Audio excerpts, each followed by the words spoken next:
ಓಂ ಶಾಂತಿ. ಶಿವ ತಂದೆಯ ಮಧುರ ಮಹಾವಾಕ್ಯ. ಮುರುಳಿಯ ದಿನಾಂಕ 26/12/2023. ಪ್ರಾತಃ ಮುರುಳಿ ಬಾಪ್ದಾದ ಮಧುಬನ. ಮಧುರ ಮಕ್ಕಳೇ, ಇದು ಮನುಷ್ಯರಿಂದ ದೇವತೆಗಳಾಗುವ ವಿದ್ಯೆಯಾಗಿದೆ. ಈ ವಿದ್ಯೆಯಲ್ಲಿ ಸ್ವಲ್ಪವೂ ಹುಡುಗಾಟಿಕೆಯನ್ನು ಮಾಡಬಾರದು. ತಿಂದಿರಿ, ಮಲಗಿದಿರಿ, ವಿದ್ಯಾಭ್ಯಾಸ ಮಾಡಲಿಲ್ಲವೆಂದರೆ ಬಹಳ ಪಶ್ಚಾತ್ತಾಪ ಪಡಬೇಕಾಗುವುದು. ಮಧುರ ಮಕ್ಕಳೇ, ಇದು ಮನುಷ್ಯರಿಂದ ದೇವತೆಗಳಾಗುವ ವಿದ್ಯೆಯಾಗಿದೆ. ಈ ವಿದ್ಯೆಯಲ್ಲಿ ಸ್ವಲ್ಪವೂ ಹುಡುಗಾಟಿಕೆಯನ್ನು ಮಾಡಬಾರದು. ತಿಂದಿರಿ, ಮಲಗಿದಿರಿ, ವಿದ್ಯಾಭ್ಯಾಸ ಮಾಡಲಿಲ್ಲವೆಂದರೆ ಬಹಳ ಪಶ್ಚಾತ್ತಾಪ ಪಡಬೇಕಾಗುವುದು. ಪ್ರಶ್ನೆ: ಯಾವ ಮಾತಿನಲ್ಲಿ ಬ್ರಹ್ಮ ತಂದೆಯನ್ನು ಅನುಕರಣೆ ಮಾಡುವುದರಿಂದ ಉನ್ನತಿಯಾಗುತ್ತಾ ಇರುವುದೋ? ಯಾವ ಮಾತಿನಲ್ಲಿ ಬ್ರಹ್ಮ ತಂದೆಯನ್ನು ಅನುಕರಣೆ ಮಾಡುವುದರಿಂದ ಉನ್ನತಿಯಾಗುತ್ತಾ ಇರುವುದೋ?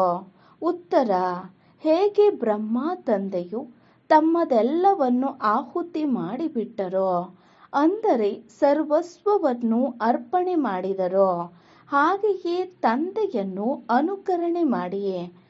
ತಂದೆಯು ರಚಿಸಿರುವ ಈ ರುದ್ರ ಯಜ್ಞದಲ್ಲಿ ಸಂಪೂರ್ಣ ಆಹುತಿ ಮಾಡುವುದು, ಅರ್ಥಾತ್ ತಂದೆಗೆ ಸಹಯೋಗಿಗಳಾಗುವುದೇ ಉನ್ನತಿಯ ಸಾಧನವಾಗಿದೆ. ಆದರೆ ನಾನು ಇಷ್ಟು ಸಹಾಯ ಮಾಡಿದೆನೋ, ಇಷ್ಟೊಂದು ಕೊಟ್ಟೆನು ಎಂಬ ವಿಚಾರಗಳು ಎಂದೂ ಬರಬಾರದು. ಏಕೆಂದರೆ ತಂದೆಯಂತೂ ದಾತ ಆಗಿದ್ದಾರೆ. ಅವರಿಂದ ನೀವು ಪಡೆಯುತ್ತೀರೇ ವಿನಃ ಕೊಡುವುದಿಲ್ಲ. ಗೀತೆ: ನೀನು ರಾತ್ರಿಯನ್ನು ಮಲಗುತ್ತಾ ಕಳೆದೆ, ಹಗಲಲ್ಲಿ ತಿಂದು ಕಳೆದೆ. ಓಂ ಶಾಂತಿ. ಮಕ್ಕಳು ಗೀತೆಯನ್ನು ಕೇಳಿದಿರಿ. ಇದರ ಮೇಲೂ ಮಕ್ಕಳು ತಿಳಿಸಬೇಕು. ತಂದೆಯು ತಿಳಿಸುತ್ತಾರೆ, ನಾನು ಮಕ್ಕಳೊಂದಿಗೆ ಮಾತನಾಡುತ್ತೇನೆ ಎಂದು. ಮತ್ಯಾರೂ ಈ ರೀತಿ ಹೇಳಲು ಸಾಧ್ಯವಿಲ್ಲ.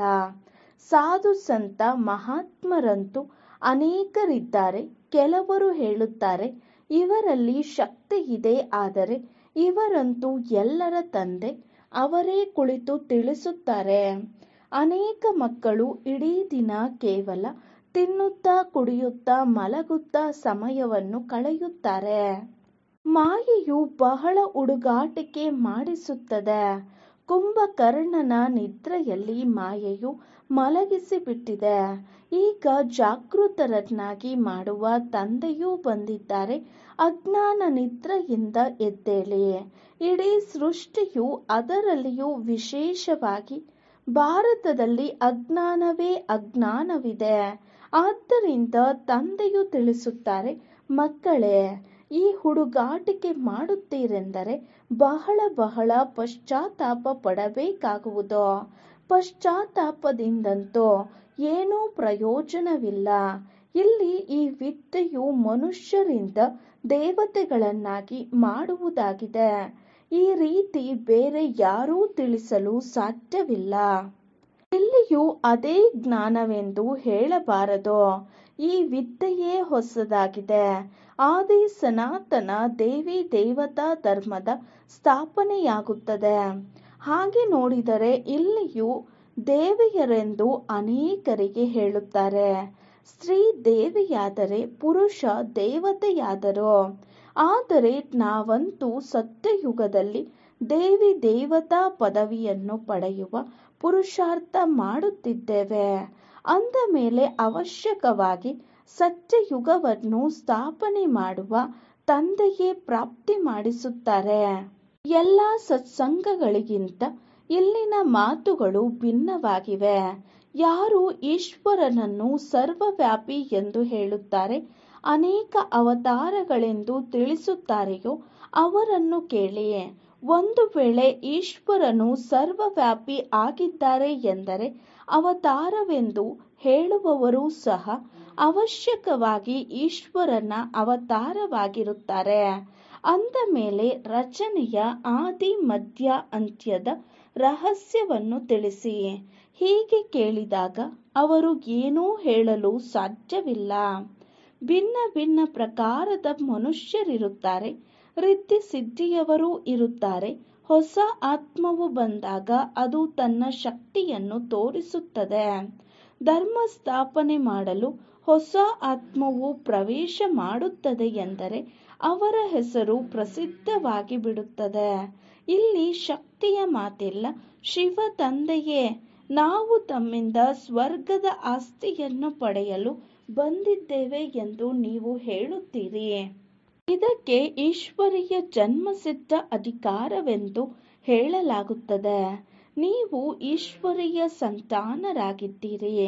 ಯಾವುದೇ ಸಾಧು ಸಂತ ಮಹಾತ್ಮರು ನಾವು ಬಾಪ್ದಾದಾರವರ ಮಕ್ಕಳಾಗಿದ್ದೇವೆ ಎಂದು ಹೇಳುವುದಿಲ್ಲ. ನಾವು ಸ್ವರ್ಗದ ಆಸ್ತಿಯನ್ನು ತೆಗೆದುಕೊಳ್ಳುತ್ತಿದ್ದೇವೆ ಎಂದು ನಿಮಗೆ ಗೊತ್ತಿದೆ. ತಂದೆಯು ತಿಳಿಸುತ್ತಾರೆ, ಮಕ್ಕಳೇ, ಪೂರ್ಣ ಆಸ್ತಿಯನ್ನು ಪಡೆಯಬೇಕೆಂದರೆ ನನ್ನ ನೆನಪಿನಲ್ಲಿರಿ. ತಂದೆಯು ಇಲ್ಲಿಯೇ ಓದಿಸುತ್ತಾರೆ. ರಾಜಧಾನಿಯು ಸ್ಥಾಪನೆಯಾಗಿ ಬಿಟ್ಟರೆ ಈ ವಿದ್ಯೆ ಮತ್ತು ಓದಿಸುವವರು ಮರೆಯಾಗಿ ಬಿಡುತ್ತಾರೆ. ಈ ಬ್ರಾಹ್ಮಣ ಕುಲವು ಈಗಷ್ಟೇ ಇದೆ. ನಾವು ಬ್ರಹ್ಮನ ಸಂತಾನರೆಂದು ಹೇಳುತ್ತಾರೆ. ಅಂದ ಮೇಲೆ ಬ್ರಹ್ಮರವರು ಯಾವಾಗ ಬಂದರು? ಬ್ರಹ್ಮನಂತೂ ಸಂಗಮ ಯುಗದಲ್ಲಿಯೇ ಬರುತ್ತಾರಲ್ಲವೇ? ಪ್ರಜಾಪಿತ ಬ್ರಹ್ಮನು ಯಾವ ಬ್ರಾಹ್ಮಣರನ್ನು ರಚಿಸುತ್ತಾರೆಯೋ ಅವರೇ ದೇವಿ ದೇವತೆಗಳಾಗಿ ಬಿಡುತ್ತಾರೆ. ಆ ನಂತರ ಬ್ರಾಹ್ಮಣರಂತೂ ಇರುವುದಿಲ್ಲ. ನಾವೇ ಮತ್ತೆ ದೇವತಾ ಕುಲದಲ್ಲಿ ಹೋಗುತ್ತೇವೆ. ನಂತರ ಕರ್ಮಕಾಂಡಕ್ಕಾಗಿ ಯಾರು ಪೂಜಾರಿ ಬ್ರಾಹ್ಮಣರಾಗಿದ್ದಾರೆಯೋ ಅವರನ್ನು ಋಷಿ ಮುನಿಗಳು ಮುಂತಾದವರು ನಿಮಿತ್ತ ಮಾಡಿರಬೇಕು. ದ್ವಾಪರದಲ್ಲಿ ಯಾವಾಗ ಶಿವ ಮುಂತಾದವರ ಮಂದಿರಗಳನ್ನು ಮಾಡಿ ಪೂಜೆ ಮಾಡುವುದನ್ನು ಪ್ರಾರಂಭಿಸುತ್ತಾರೆಂದರೆ ಯಾರು ಪೂಜ್ಯ ದೇವಿ ದೇವತೆಗಳಾಗುತ್ತಾರೆಯೋ ಅವರೇ ಪೂಜಾರಿಗಳಾಗಿ ಬಿಡುತ್ತಾರೆ. ಯಾರು ಪೂಜ್ಯರಿಂದ ಪೂಜಾರಿಯಾದರೋ ಅವರಿಗೆ ಬ್ರಾಹ್ಮಣರೆಂದು ಹೇಳುವುದಿಲ್ಲ. ಮಂದಿರಗಳಲ್ಲಿ ದೇವತೆಗಳ ಮುಂದೆ ಬ್ರಾಹ್ಮಣರು ಅವಶ್ಯಕವಾಗಿ ಇರುತ್ತಾರೆ. ಅಂದಾಗ ಈ ಸಮಯದಲ್ಲಿಯೇ ಬ್ರಾಹ್ಮಣರನ್ನು ರಚಿಸಿರಬೇಕು. ಇದು ವಿಸ್ತಾರವಾದ ಸಮಾಚಾರವಾಗಿದೆ. ವಾಸ್ತವದಲ್ಲಿ ಇದರೊಂದಿಗೆ ಜ್ಞಾನದ ಸಂಬಂಧವಿಲ್ಲ. ಜ್ಞಾನವು ಕೇವಲ ಮನ್ಮನಾಭವ ಎಂದು ಹೇಳಲಾಗುತ್ತದೆ. ಶಿವ ತಂದೆ ಮತ್ತು ಆಸ್ತಿಯನ್ನು ನೆನಪು ಮಾಡಿ ಎಂದು ನೀವು ಮಕ್ಕಳಿಗೆ ಹೇಳಿದರೆ ಕೇವಲ ನೀವು ನೆನಪು ಮಾಡುವುದರಿಂದ ಎಲ್ಲರೂ ಲಕ್ಷ್ಮೀನಾರಾಯಣರಾಗಿ ಬಿಡುತ್ತೀರೇನೋ? ಇಲ್ಲ. ವಿದ್ಯೆಯಂತೂ ಅವಶ್ಯಕವಾಗಿ ಓದಬೇಕು. ಎಷ್ಟು ಹೆಚ್ಚಿನ ಸೇವೆ ಮಾಡುತ್ತೀರಿ ಅಷ್ಟು ಶ್ರೇಷ್ಠ ಪದವಿಯನ್ನು ಪಡೆಯುತ್ತೀರಿ. ಹಾಗೂ ಚಿನ್ನದ ಚಮಚದಿಂದ ಊಟ ಮಾಡುತ್ತೀರಿ. Golden spoon in the mouth ಎಂದು ಹೇಳಲಾಗುತ್ತದೆ. ಹೊಸ ಪ್ರಪಂಚವು ಸ್ಥಾಪನೆಯಾಗುವುದರಲ್ಲಿ ಅದಲು ಬದಲಾಗುವುದರಲ್ಲಿ ಸಮಯವಂತೂ ಹಿಡಿಸುತ್ತದೆಯಲ್ಲವೇ? ವಿನಾಶದ ನಂತರ ಸ್ಥಾಪನೆಯಾಗುವುದು. ಕಲಿಯುಗದ ನಂತರ ಸತ್ಯಯುಗವಾಗುವುದು. ಬಲೆ, ಭೂಕಂಪ ಮುಂತಾದವುಗಳು ಆಗುತ್ತಾ ಇರುತ್ತವೆ. ಆದರೆ ಅನೇಕ ಧರ್ಮಗಳ ವಿನಾಶವಾಗಬೇಕಾಗಿದೆ. ನಾಟಕವು ಮುಕ್ತಾಯವಾಗುತ್ತದೆ. ಈಗ ನಾವು ತಂದೆಯ ಬಳಿ ಹೋಗಿ ಮತ್ತೆ ಹೊಸ ಪ್ರಪಂಚದಲ್ಲಿ ಹೋಗುತ್ತೇವೆ. ಈ ಸಮಯದಲ್ಲಿ ನಾವು ಯಜ್ಞದ ಬ್ರಾಹ್ಮಣರಾಗಿದ್ದೇವೆ. ಶಿವ ತಂದೆಯು 5000 ವರ್ಷಗಳ ಹಿಂದಿನಂತೆ ರುದ್ರ ಯಜ್ಞವನ್ನು ರಚಿಸಿದ್ದಾರೆ. ಇದು ದೊಡ್ಡದಕ್ಕಿಂತ ದೊಡ್ಡ ಯಜ್ಞವಾಗಿದೆ. ಈ ಯಜ್ಞದ ಸಂಪಾಲನೆಯನ್ನು ನೀವು ಸತ್ಯ ಬ್ರಾಹ್ಮಣರೇ ಮಾಡುತ್ತೀರಿ. ಆ ಬ್ರಾಹ್ಮಣರಂತೂ ಸ್ಥೂಲ ಯಜ್ಞಗಳನ್ನು ರಚಿಸುತ್ತಾರೆ.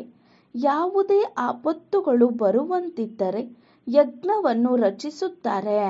ಸತ್ಯಯುಗದಲ್ಲಿ ಗುರು ಮುಂತಾದವರ ಅವಶ್ಯಕತೆಯೇ ಇರುವುದಿಲ್ಲ. ಎಲ್ಲಿ ಸದ್ಗತಿಯ ಅವಶ್ಯಕತೆ ಇರುವುದಿಲ್ಲವೋ ಅಲ್ಲಿ ಗುರುಗಳು ಇರುವುದಿಲ್ಲ. ಎಲ್ಲಿ ಸದ್ಗತಿಯ ಅವಶ್ಯಕತೆ ಇರುತ್ತದೆಯೋ ಅಲ್ಲಿಯೇ ಗುರುಗಳಿರುತ್ತಾರೆ. ಇಲ್ಲಿ ಈಗಂತೂ ಅನೇಕ ಗುರುಗಳಿದ್ದಾರೆ. ಇಷ್ಟೊಂದು ವೇದ ಶಾಸ್ತ್ರ ಮೊದಲಾದವುಗಳಿದ್ದರೂ ಸಹ ಭಾರತಕ್ಕೆ ಇಂತಹ ಸ್ಥಿತಿ ಏಕೆ ಬಂದಿತು? 5000 ವರ್ಷಗಳ ಹಿಂದಿನಂತೆ ಎಲ್ಲ ಮನುಷ್ಯರು ಘೋರ ನಿದ್ರೆಯಲ್ಲಿ ಮಲಗಿಬಿಟ್ಟಿದ್ದಾರೆಂದು ನೀವು ಬರೆಯಬಹುದು. ನಿದ್ರೆಯನ್ನಂತೂ ಎಲ್ಲರೂ ಮಾಡುತ್ತಾರೆ. ಆದರೆ ಇದು ಅಜ್ಞಾನದ ನಿದ್ರೆಯ ಮಾತಾಗಿದೆ. ಯಾವುದೇ ಗುರುಗಳು ಸದ್ಗತಿ ಕೊಡಲು ಸಾಧ್ಯವಿಲ್ಲ. ಈಗ ಇದನ್ನು ಬೆಳಕನ್ನಾಗಿ ಮಾಡುವವರು ಯಾರು? ನೀವು ಮಕ್ಕಳಿಗೆ ಈಗಾಗಲೇ ತಿಳಿಸಲಾಗಿದೆ. ಪರಮಪಿತ ಪರಮಾತ್ಮನ ವಿನಃ ಜ್ಞಾನದ ಬೆಳಕಾಗಲು ಸಾಧ್ಯವಿಲ್ಲ. ಈಗಂತೂ ಅನೇಕ ಗುರುಗಳಿದ್ದಾರೆ. ಆದರೂ ಸಹ ಅಂಧಕಾರ ರಾತ್ರಿ ದುಃಖವೇಕೆ? ಸತ್ಯಯುಗದಲ್ಲಂತೂ ಅಪಾರ ಸುಖವಿತ್ತು. ಈಗ ಯಾವಾಗ ಭಗವಂತನ ಶ್ರೀಮತ ಸಿಗುವುದೋ ಆಗ ಸುಖ ಸಿಗುವುದೋ? ರಾವಣನೇ ಭಾರತವನ್ನು ಪತಿತ ದುಃಖಿಯನ್ನಾಗಿ ಮಾಡಿದ್ದಾನೆ. ಆದ್ದರಿಂದ ಈ ಕಾಮ ಮಹಾಶತ್ರುವಿನ ಮೇಲೆ ಜಯಿಸಿ ಪವಿತ್ರತೆಯ ಪ್ರತಿಜ್ಞೆ ಮಾಡಿದರೆ ಹೊಸ ಪ್ರಪಂಚದ ಮಾಲೀಕರಾಗುತ್ತೀರಿ ಎಂದು ತಂದೆಯು ತಿಳಿಸುತ್ತಾರೆ. ಗುರುಗಳು ಪವಿತ್ರರಾಗಿ ಎನ್ನುವ ಮಾತನ್ನು ಎಂದೂ ಹೇಳುವುದಿಲ್ಲ. ಈಗ ನೀವು ಘೋರ ಪ್ರಕಾಶತೆಯಲ್ಲಿ ಬಂದಿದ್ದೀರಿ ಅಂದ ಮೇಲೆ ನೀವು ಹೋಗಿ ಕೇಳಿ, ಯಾವ ಭಾರತವು ಇಷ್ಟೊಂದು ಸುಖಿಯಾಗಿತ್ತು, ಈಗ ಅದೇ ಏಕೆ ದುಃಖಿಯಾಗಿದೆ? ನೀವು ಮಕ್ಕಳು ತಿಳಿದುಕೊಂಡಿದ್ದೀರಿ, ನಾವೇ ದೇವತೆಗಳಾಗುತ್ತೇವೆ. ಸನ್ಯಾಸಿಗಳಂತೂ ಮನೆ ಮಠವನ್ನು ಬಿಟ್ಟು ಹೊರ ಹೋಗುತ್ತಾರೆ. ಆದ್ದರಿಂದ ಅವರಿಗೆ ಸನ್ಯಾಸಿಗಳು ಪಾವನರೆಂದು ಹೇಳಲಾಗುತ್ತದೆ.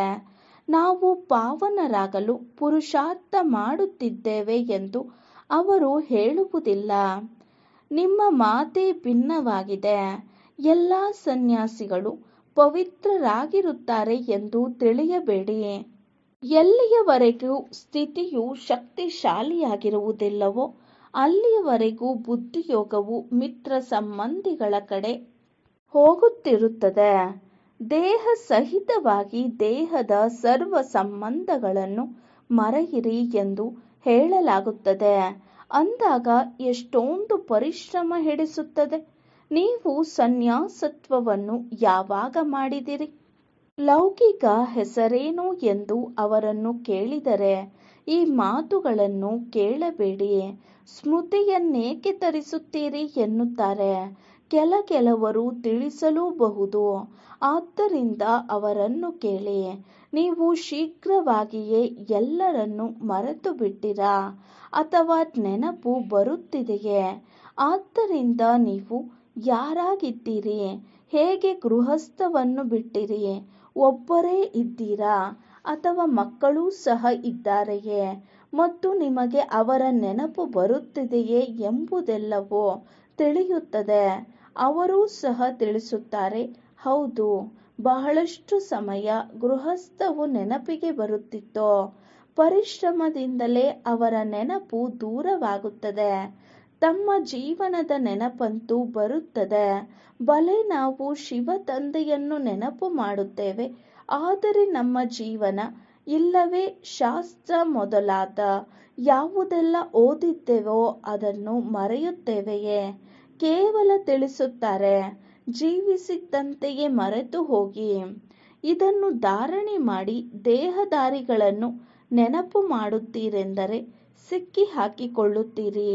ಮೊದಲು ಈ ಮಾತನ್ನು ಕೇಳಿ, ನಂತರ ನಿರ್ಣಯ ಮಾಡಿಕೊಳ್ಳಿ. ಜೀವಿಸಿದ್ದಂತೆಯೇ ಮರುಜೀವಿಗಳಾಗಿ ಮತ್ಯಾರ ಮಾತನ್ನು ಕೇಳಬೇಡಿ. ನಾವು ನಮ್ಮ ಇಡೀ ಜೀವನದ ಬಗ್ಗೆ ತಿಳಿಸಬಲ್ಲೆವೋ? ಇದಂತೂ ಗೊತ್ತಿದೆ. ಈ ಪ್ರಪಂಚವು ಸಮಾಪ್ತಿಯಾಗಲಿದೆ. ಸೇವಾ ಕೇಂದ್ರಗಳು ವೃದ್ಧಿಯನ್ನು ಹೊಂದುತ್ತಿರುತ್ತದೆ. ಯಾರು ಮಮ್ಮಾ ಬಾಬಾ ಎಂದು ಹೇಳುತ್ತಾರೆಯೋ ಅವರು ಬ್ರಾಹ್ಮಣರಾಗಿ ಬಿಡುತ್ತಾರೆ. ಈಗ ತಂದೆಯು ತಿಳಿಸುತ್ತಾರೆ, ಹೇ ಆತ್ಮಗಳೇ, ಅಂದರೆ ಆತ್ಮವೇ ಮಾತನಾಡುತ್ತದೆ. ನೀವು ಯಾರು ಎಂದು ನಿಮ್ಮನ್ನು ಕೇಳಿದರೆ ತಕ್ಷಣ ನಾನಾತ್ಮ ಓದುತ್ತೇನೆ ಎಂದು ನೀವು ಹೇಳುತ್ತೀರಿ. ಈ ಜ್ಞಾನವು ನಿಮಗೆ ಈಗ ಸಿಕ್ಕಿದೆ. ನಿಮ್ಮ ಆತ್ಮವು ಈ ಇಂದ್ರಿಯಗಳಿಂದ ಓಡುತ್ತದೆ. ಆತ್ಮ ಮತ್ತು ಶರೀರ ಎರಡಿದೆ. ನಿಮಗೆ ಗೊತ್ತಿದೆ, ಆತ್ಮವೇ ಶರೀರವನ್ನು ತೆಗೆದುಕೊಳ್ಳುತ್ತದೆ ಮತ್ತು ಬಿಡುತ್ತದೆ, ಸಂಸ್ಕಾರವನ್ನು ಧಾರಣೆ ಮಾಡುತ್ತದೆ. ಶರೀರವನ್ನು ತೆಗೆದುಕೊಂಡು ಆತ್ಮವು ಬಿಡುತ್ತದೆ. ಆತ್ಮವು ಈ ಇಂದ್ರಿಯಗಳಿಂದಲೇ ಓದುತ್ತದೆ. ನಾವು ಆತ್ಮರು ಸತ್ಯಯುಗದಲ್ಲಿ ಪುಣ್ಯಾತ್ಮರಾಗಿದ್ದೆವು, ಈಗ ಪಾಪಾತ್ಮರಾಗಿದ್ದೇವೆ. ಈಗ ಇದು ಅಂತಿಮ ಜನ್ಮವಾಗಿದೆ. ಪರಮಾತ್ಮನಲ್ಲಿ ಯಾವಾಗ ಜ್ಞಾನವಿದೆಯೋ ಅದನ್ನು ಈಗ ನಾನಾತ್ಮ ಓದುತ್ತಿದ್ದೇನೆ. ಉಳಿದೆಲ್ಲ ಆತ್ಮರು ಘೋರ ಅಂಧಕಾರದಲ್ಲಿದ್ದಾರೆ. ಶಾಸ್ತ್ರ ಮೊದಲಾದವುಗಳೆಲ್ಲವೂ ಭಕ್ತಿ ಮಾರ್ಗದ್ದಾಗಿದೆ. ಅದಕ್ಕೆ ಜ್ಞಾನವೆಂದು ಹೇಳುವುದಿಲ್ಲ. ಜ್ಞಾನವೆಂದರೆ ಹಗಲು ಹಾಗೂ ಭಕ್ತಿಯು ರಾತ್ರಿಯಾಗಿದೆ. ನೀವು ಇದನ್ನು ಕೇಳಬಹುದು. ಗೀತೆಯ ರಚಯಿತ ಯಾರು ಮತ್ತು ಯಾವಾಗ ಬಂದರು? ಗೀತೆಯನ್ನು ಯಾವಾಗ ರಚಿಸಲಾಯಿತು? ತಂದೆಯೂ ಸಹ ಬರೆಯುತ್ತಿರುತ್ತಾರೆ. ಮತ್ತೆ ನೀವು ಅದನ್ನು ಚೆನ್ನಾಗಿ ಮನನ ಮಾಡಬೇಕಾಗಿದೆ. ಹೀಗೆ ಬುದ್ಧಿಯಲ್ಲಿ ಧಾರಣೆ ಮಾಡುವುದರಿಂದ ನಿಮ್ಮ ಉನ್ನತಿಯಾಗುತ್ತದೆ. ನನ್ನನ್ನು ನೆನಪು ಮಾಡಿ ಎಂದು ತಂದೆಯು ತಿಳಿಸುತ್ತಾರೆ. ಮಕ್ಕಳಿಗೆ ಮಾಲೆಯ ರಹಸ್ಯವನ್ನು ತಿಳಿಸಲಾಗಿದೆ. ಪರಮಪಿತ ಪರಮಾತ್ಮನು ಬೇಹದ್ದಿನ ಹೂವಾಗಿದ್ದಾರೆ. ಮತ್ತೆ 2 ಜೋಡಿ ಮಣಿಗಳು ಬ್ರಹ್ಮ ಸರಸ್ವತಿಯಾಗಿದ್ದಾರೆ. ಪ್ರಜಾಪಿತ ಬ್ರಹ್ಮರವರ ಮೂಲಕ ರಚನೆಯು ರಚಿಸಲ್ಪಟ್ಟಿದೆ. ಇವರು ಆದಿದೇವ ಮತ್ತು ಆದಿದೇವಿಯಾಗಿದ್ದಾರೆ. ಇವರು ಬ್ರಾಹ್ಮಣರಾಗಿದ್ದಾರೆ. ಇವರೇ ಸ್ವರ್ಗವನ್ನಾಗಿ ಮಾಡಿದ್ದಾರೆ. ಆದ್ದರಿಂದ ಇವರ ಪೂಜೆಯಾಗುತ್ತದೆ. ಮಧ್ಯದಲ್ಲಿ 8 ಮಣಿಗಳು ಸೂರ್ಯವಂಶೀಯರಾಗಿದ್ದಾರೆ. ಬಹಳ ಸಹಯೋಗ ನೀಡಿದ್ದಾರೆ. ಈ ಜ್ಞಾನವು ಬುದ್ಧಿಯಲ್ಲಿರಬೇಕು. ಇದು ಸಹ ನಿಮಗೆ ಗೊತ್ತಿದೆ. ಯಜ್ಞದಲ್ಲಿ ಅವಶ್ಯಕವಾಗಿ ಆಹುತಿ ಕೊಡಲಾಗುತ್ತದೆ. ಮಾತೆಯರ ಉನ್ನತಿಗಾಗಿ ತಂದೆಯು ಯುಕ್ತಿಯನ್ನು ರಚಿಸಿದ್ದಾರೆ. ಭಾರತೀಯರು ಎಂದು ಕರೆಸಿಕೊಳ್ಳುತ್ತಾರೆ. ಬಾಬಾರವರು ಬಲಿಹಾರಿ ಮಾಡಿದರಲ್ಲವೇ? ಅಂದಾಗ ತಂದೆಯನ್ನು ಅನುಕರಣೆ ಮಾಡಿ ಗಾಂಧೀಜಿಗೂ ಸಹ ಯಾರು ಸಹಯೋಗ ಕೊಟ್ಟರೋ ಅವರಿಗೆ ಅಲ್ಪಕಾಲದ ಸುಖ ಸಿಕ್ಕಿತು. ಆದರೆ ಅವರು ಹದ್ದಿನ ತಂದೆಯಾಗಿದ್ದರು. ಇವರು ಬೇಹದ್ದಿನ ತಂದೆಯಾಗಿದ್ದಾರೆ. ಇಲ್ಲಿ ಬ್ರಹ್ಮ ತಂದೆಯು ತಮ್ಮ ಸರ್ವಸ್ವವನ್ನು ಮಾತೆಯರ ಚರಣಗಳಲ್ಲಿ ಕೊಟ್ಟು ಬಿಟ್ಟರು.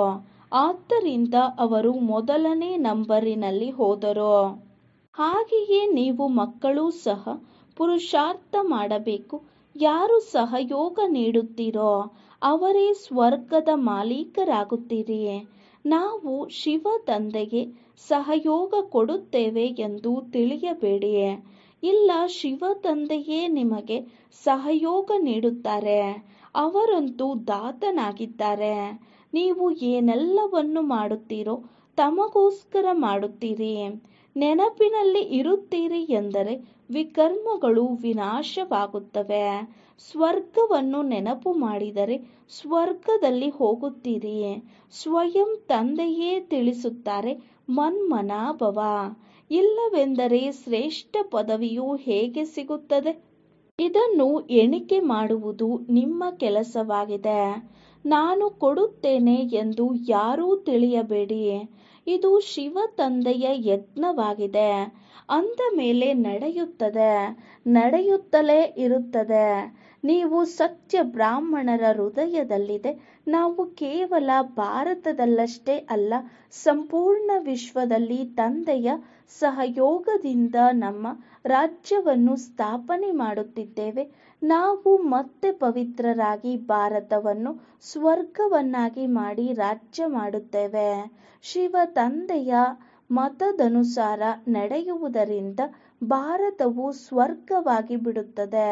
ಅಂದಾಗ ಅದನ್ನು ನೆನಪಿಟ್ಟುಕೊಳ್ಳಿ. ನಮಗೆ ಶಿವ ತಂದೆಯು ಓದಿಸುತ್ತಾರೆ. ತಂದೆಯು ತಿಳಿಸುತ್ತಾರೆ, ಮಕ್ಕಳೇ, ಯಾವಾಗ ಬ್ರಾಹ್ಮಣರಾಗುತ್ತೀರೋ ಆಗಲೇ ದೇವತಾ ಸಂಪ್ರದಾಯದಲ್ಲಿ ಬರುತ್ತೀರಿ. ವಿಕಾರದಲ್ಲಿ ಬೀಳುವುದರಿಂದ ಸತ್ಯನಾಶವಾಗಿ ಬಿಡುತ್ತದೆ. ತಮ್ಮ ಮೇಲೆ ಕೃಪೆಗೆ ಬದಲು ಅಕೃಪೆ ಮಾಡಿಕೊಳ್ಳುತ್ತಾರೆ ಮತ್ತೆ ಶ್ರಾಪಿತರಾಗಿ ಬಿಡುತ್ತಾರೆ. ನಾನು ವರದಾನ ಕೊಡಲು ಬಂದಿದ್ದೇನೆ, ಆದರೆ ಶ್ರೀಮತದಂತೆ ನಡೆಯದಿರುವುದರಿಂದ ತಮ್ಮನ್ನು ಶಾಪಿತರನ್ನಾಗಿ ಮಾಡಿಕೊಳ್ಳುತ್ತಾರೆ. ಪದವಿ ಭ್ರಷ್ಟ ಮಾಡಿಕೊಳ್ಳುತ್ತಾರೆ. ಒಳ್ಳೆಯದೋ ಮಧುರಾತಿ ಮಧುರ ಅಗಲಿ ಮರಳಿ ಸಿಕ್ಕಿರುವಂತಹ ಮಕ್ಕಳಿಗೆ ಪ್ರೀತಿಯ ಮಾತಾಪಿತಾ ಬಾಪ್ದಾದಾರವರ ನೆನಪು, ಪ್ರೀತಿ ಹಾಗೂ ಸುಪ್ರಭಾತ. ಆತ್ಮೀಯ ಮಕ್ಕಳಿಗೆ ಆತ್ಮೀಯ ತಂದೆಯ ನಮಸ್ತೆ. ನಾವು ಆತ್ಮೀಯ ಮಕ್ಕಳ ಆತ್ಮೀಯ ತಂದೆಗೆ ನಮಸ್ತೆ ನಮಸ್ತೆ ನಮಸ್ತೆ. ಧಾರಣೆಗಾಗಿ ಮುಖ್ಯ ಸಾರ.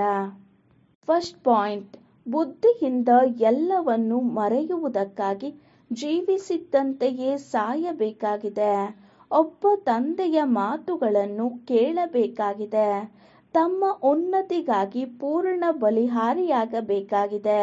ಶ್ರೀಮತದಂತೆ ನಡೆದು ಸ್ವಯಂ ಮೇಲೆ ಕೃಪೆ ತೋರಿಸಿಕೊಳ್ಳಬೇಕು. ಸತ್ಯ ಬ್ರಾಹ್ಮಣರಾಗಿ ಯಜ್ಞದ ಸಂಪಾಲನೆ ಮಾಡಬೇಕು.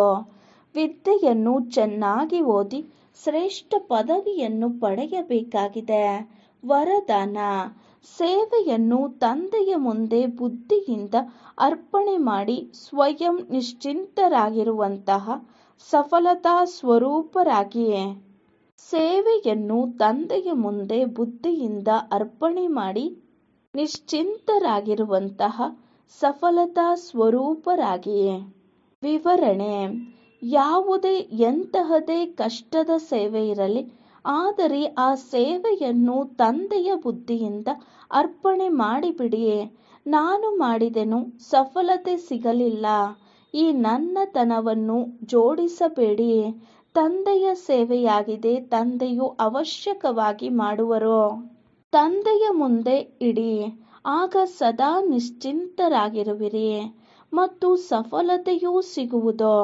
ಎಂದು ಬಲಹೀನ ಸಂಕಲ್ಪದ ಬೀಜವನ್ನು ಹಾಕಬೇಡಿರಿ. ಸೇವೆಯಂತೂ ಮಾಡುತ್ತಿದ್ದೇವೆ, ಆದರೆ ತಂದೆಯ ಸಹಾಯ ಸಿಗುತ್ತಿಲ್ಲ, ಬಹುಶಃ ನಾನು ಯೋಗ್ಯನಲ್ಲ ಎಂದು ಯೋಚಿಸಬೇಡಿರಿ. ಇದು ಸಹ ವ್ಯರ್ಥ ಸಂಕಲ್ಪವಾಗಿದೆ. ಯಾವುದು ಸಫಲತೆಯನ್ನು ದೂರ ಮಾಡಿಬಿಡುತ್ತದೆ. ಸ್ಲೋಗನ್, ಬ್ರಾಹ್ಮಣ ಕುಲದೀಪಕರು ಅವರೇ ಆಗಲು ಸಾಧ್ಯ ಯಾರ ಸ್ಮೃತಿಯ ಜ್ಯೋತಿ ಸದಾ ಬೆಳಗುತ್ತಿರುತ್ತದೆ. ಬ್ರಾಹ್ಮಣ ಕುಲದೀಪಕರು ಅವರೇ ಆಗಲು ಸಾಧ್ಯ ಯಾರ ಸ್ಮೃತಿಯ ಜ್ಯೋತಿ ಸದಾ ಬೆಳಗುತ್ತಿರುತ್ತದೆ. ಓಂ ಶಾಂತಿ.